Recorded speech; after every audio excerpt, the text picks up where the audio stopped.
Second day of the Mistral. Quite a rough night.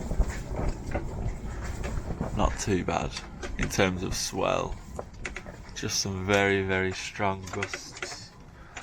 Very gusty. But it's all holding up pretty well. Look at this guy.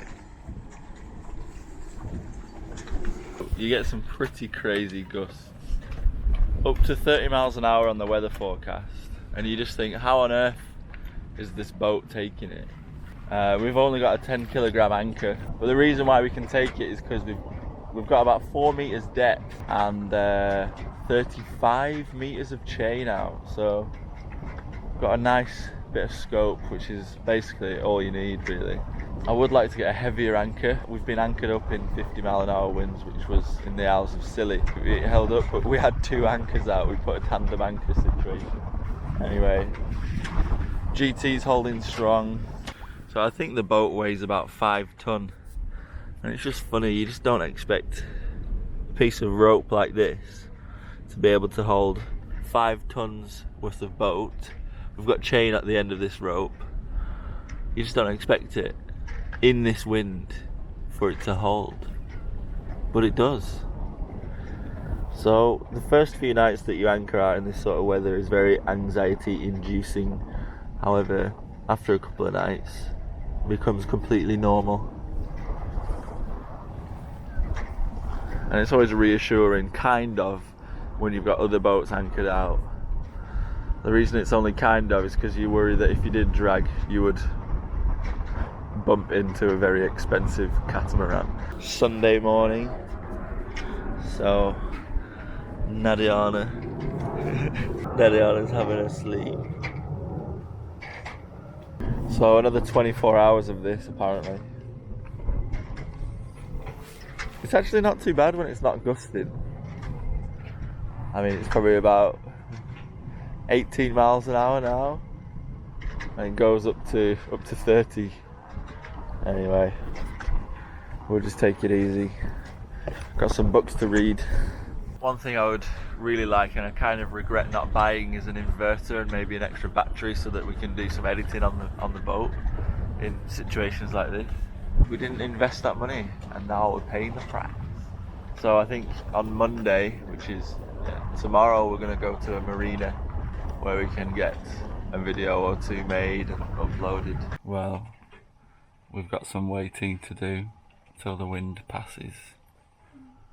And I've been reading this book given to us by our friend Ben. Thank you, Ben. Absolutely great book. Buy, outfit and sail by Captain Fatty Goodlander. Because we are thinking about getting a slightly bigger boat that we feel more comfortable taking over longer distances, such as over the Atlantic Ocean. That's right. This boat is a fantastic coastal cruiser. She's been in some rough weather, which you've already seen, and she's really good, but I wouldn't want to take her over the Atlantic. However, this is kind of becoming more and more relevant now. So a lot of it I can relate to from when we bought this, about having the tenacity and having the drive to do it. A lot of people get stopped halfway through their adventure, but if you go through it, also talks about money. You know, you are gonna have to save up a bit of money, which we did in China, and to buy a boat. So yeah, I'm just reading this and getting inspired. It's really nice. But if anyone has any good boat deals available, send it our way. And if anyone is interested in a solid coastal cruiser, good tidings. I know, probably shouldn't say it too loud because I do feel like she has ears and she can hear. I also think. So yeah, well that's that. So good tidings may be coming up for sale. So it's a bit of a mess at the moment, but she's a solid old girl. It was a really good home to us. I mean, still a very good home to us. I still enjoy it, and I feel like after a few days settling down to this crazy wave and stuff, I'm so much better now with my seasickness. I'm you're salty completely, sea dog. yeah, you're a different person now. Yeah. I think you just needed a few days out because the anchorages are a bit rolly here because of the passing traffic. And the first few days I'm like this, the whole time like, or like on the deck like, but then now I'm like, I can, even when it's really rolly, I can still be inside and be happy. yeah, it's good. We're looking to continue maybe in a larger boat. Not even larger, more seaworthy. Yeah, I mean this old girl is seaworthy. Something a bit faster, I think, Yeah. with a deeper keel. Yeah. Just for those long distances. Because over long distances, speed is important. It's the difference between a day or two. Yeah, only the shower problem. But here, everyone is naked. You see, you just turn around and some lady just showing their topless body. And then you turn around that side, some guy just giving you a full moon. Yeah, it's true. That's how I learned the word. Mark taught me. Full moon, yeah. Full moon. And then, so like, showering in our cockpit doesn't even make me feel too bad. Because we got the cover, and if we sit down, not many people would look. Yeah. Nudity is so normal here in France. I don't know. And it's hot outside. Even at night, you shower, you won't feel cold. Yeah. So it's not a problem. Shower even. A bit more storage space because we are pretty full time on the boat. Yeah, exactly. A better off-grid boat. Another huge saving out of our trip is from cooking by ourselves, because there's so many restaurants out there, but they're all very expensive. Even the least expensive one would be quite expensive. Cooking by yourself, you have to make it really diverse, otherwise you get bored quite fast. What we would suggest is, if you like Asian food, go to an Asian store before your trip. Get loads of dry stuff. Oh my goodness! Oh, this is how rocky the boat is. You have to save all your stuff. Go to an Asian store, get a lot of dry stuff, such as this. This is yellow bean, soybean dried skin, and you just soak it in the water and it becomes like this. Once it's fully soaked and cooked, it has a really chewy texture. And get a lot of long-lasting vegetable, such as aubergine is a good thing, and nowadays the tomato is also last forever, and zucchini is very, very good, cucumber is good, onion very good. It's our last day before we go get more food, and we run out with rice, so I'm just gonna use some barley to substitute. And this is another good thing to invest in, a pressure cooker. It cooks faster, so save more gas. When I cook vegetables that need to cook for longer time, I just simply put them onto the rice together in the pressure cooker. So once the rice is done, the vegetable would be done too.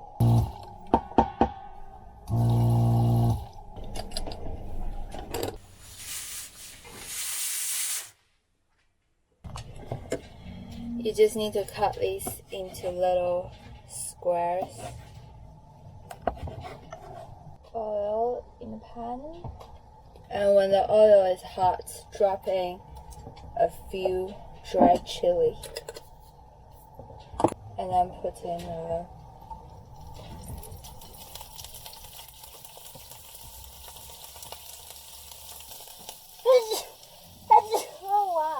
This is what happens when you cook chili. Next dish coming up, spicy 茄子. Thinly sliced garlic. And then add in the aubergine.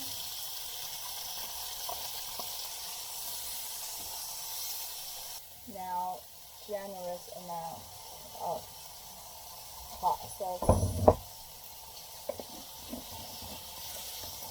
And now you have a Chinese style boat cooking recipe. This is the captain portion. This is the first mate portion. This is really good. Really good.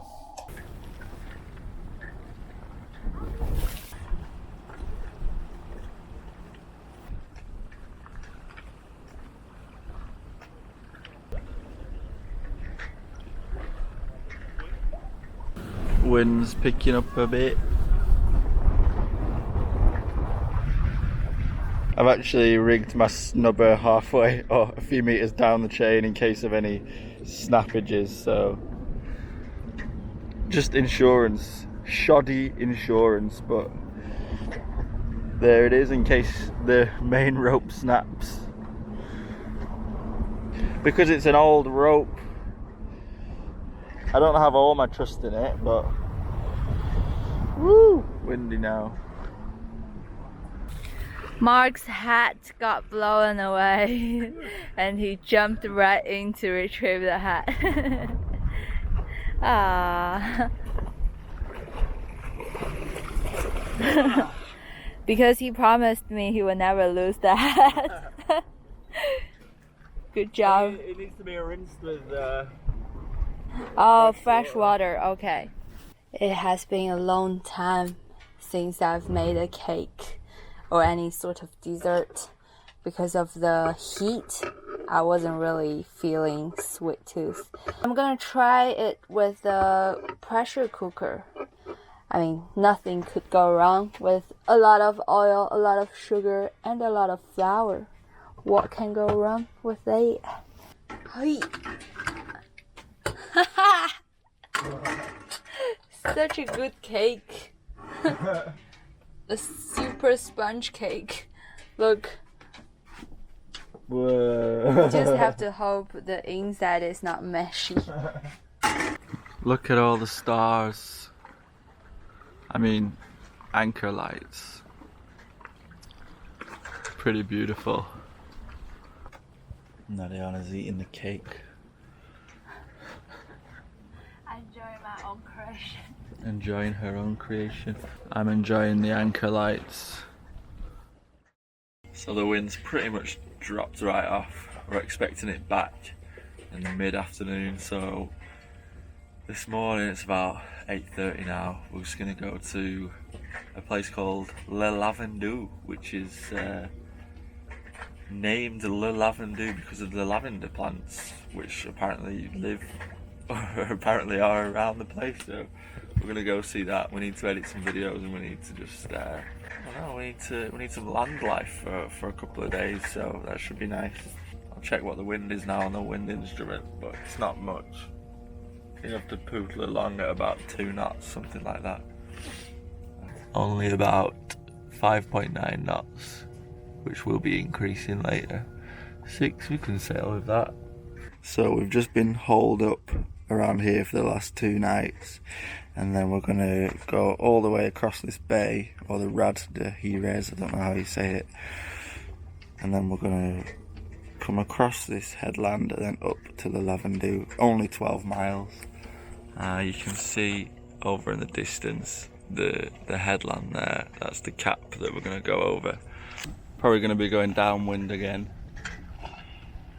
but we're going to get the main out as well, I think, just to get a bit of extra push.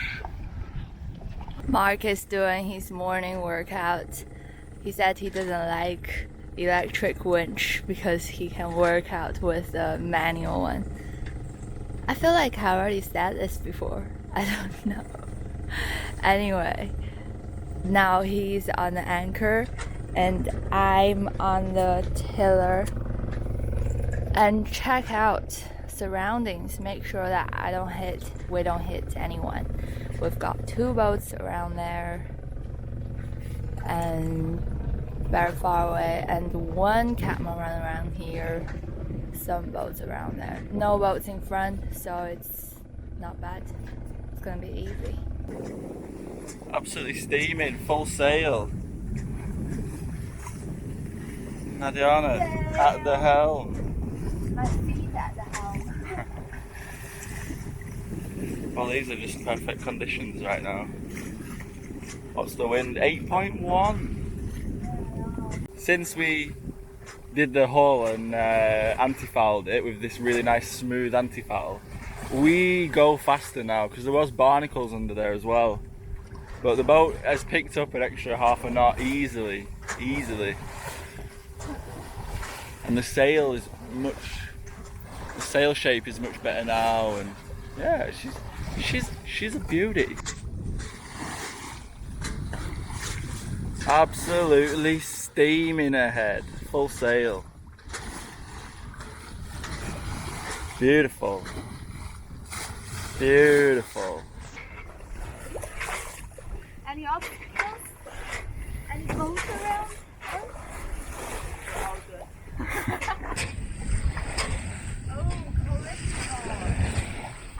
Oh, collision course. Oh, 11 o'clock. Which way should we go? They should, I don't know. It's funny, you have all this big sea and you're always close.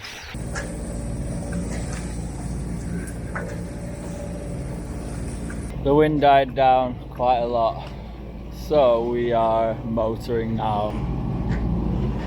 We might be able to sail once we get around this cap or cape. We'll see. It's getting a bit busy now, a lot of motorboats, a lot of guys speeding past. Nadiana's eating a non-ripened avocado because it just will not get ripe. How is it? Not the worst I've ever had. Not the worst.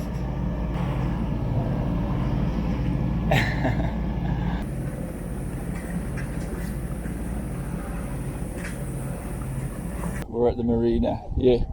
Come to the welcome pontoon. Now we're going to go to the actual pontoon. So we're actually going to go bow in instead of aft in, just because our access to the pontoon from the back is not very good. So we're going to try and film it.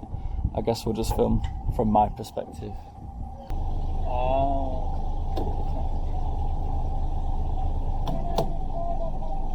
Is it? Oh yeah. It's a normal pontoon. That's fantastic.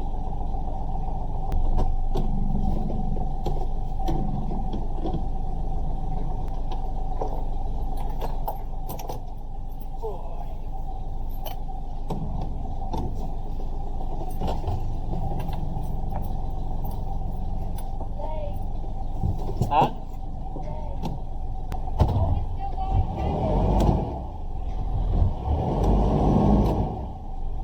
Yeah. The reverse is so tight.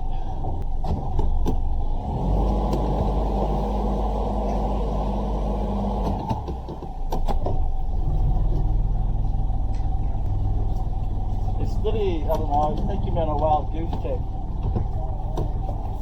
I just can't turn around. Maybe I'll just reverse in.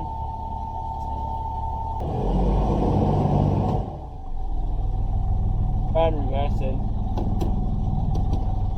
Just keep us off this boat if you can.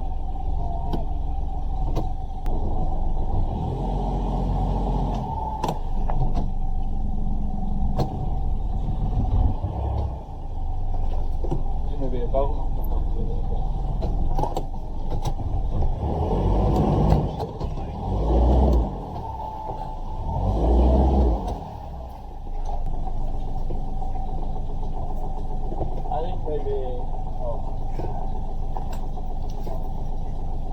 I can just walk it in.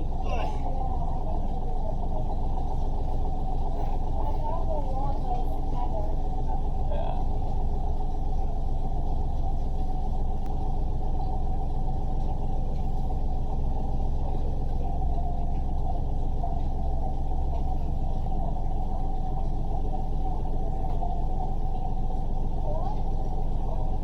Yeah.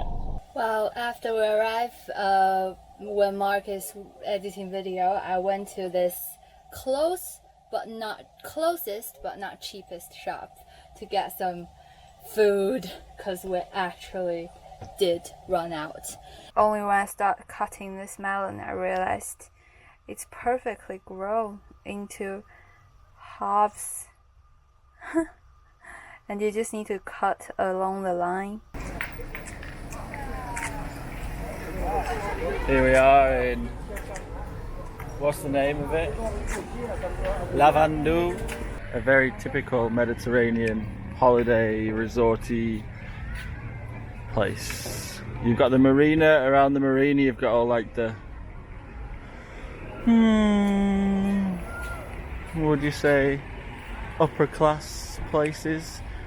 14 euros for a salad kind of place. And then you've got this kind of place where you've got this guy, Ernest Reyer, Making some wine. This is fun, and it's it feels good when it's hot because it's really cold. The filling up the water job takes probably about an hour on this boat. We're also running out the tank. We've cleaned the tank again. Clean the tank with bicarbonate. Well, we're going to be here for 2 nights. It's 31 euros per night for this boat, which is quite expensive really. We've not explored Lavandou too much. I don't think it's that special really. Yeah, it feels like a touristy town. It's a tourist town, but like a French tourist town. So we'll head out to the shop later to get some to the supermarket, which isn't the most touristy thing to do, but yeah, I mean, we're happy, so. Oh, sorry, got distracted. We were just watching blob sculpting sightings from Nautilus Live. What we really wanted to say was, thank you very much for watching the video. We hope you enjoyed it. Not too much happened in this episode. We're just talking about our future plans a little bit. And let us know what you thought of my docking. I would say it was highly professional and unbeatable. And about the boat, so if anyone is interested in Good Tidings, she's pretty much for sale, I guess, or we're happy to stay in her. We don't really mind either way.